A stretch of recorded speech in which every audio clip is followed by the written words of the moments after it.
US share markets were pretty soft last week, although they effectively did move sideways on Friday.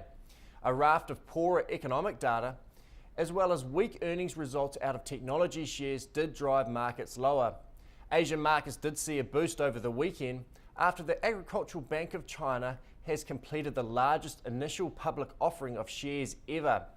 They have now raised $22 billion after a further smaller capital raising. This represents 15% of the bank, with the Chinese government owning the remainder.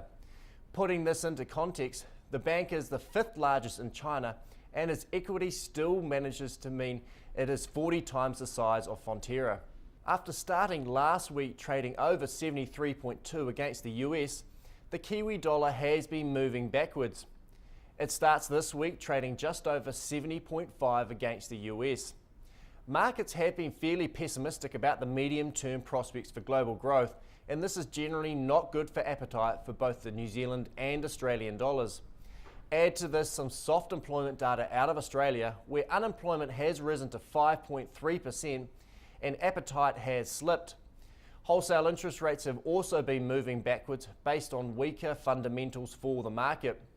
For example, the 2-year swap rate, which is effectively the underlying basis that banks use for a 2-year fixed rate, was trading over 4.1% this time last week. Currently, it is trading under 4%. US imported beef prices increased again over the past week. The recent increases in global grain prices will be a bit of a problem for most grain-fed meat systems, and this will flow through to the chicken industry the quickest. This should be advantageous for the beef industry, given that chicken prices have offered a low-cost alternative right through 2010. The recent rises for beef prices in context have been fairly good. They're currently about 20 cents higher than the 5-year average. There are some positive underlying tones emerging for the New Zealand beef industry. Current prices are higher than last year levels, and looking forward to next season, we aren't expecting to see big boosts, but given the US market is remaining sound, we are expecting to see some marginal increases in the season ahead.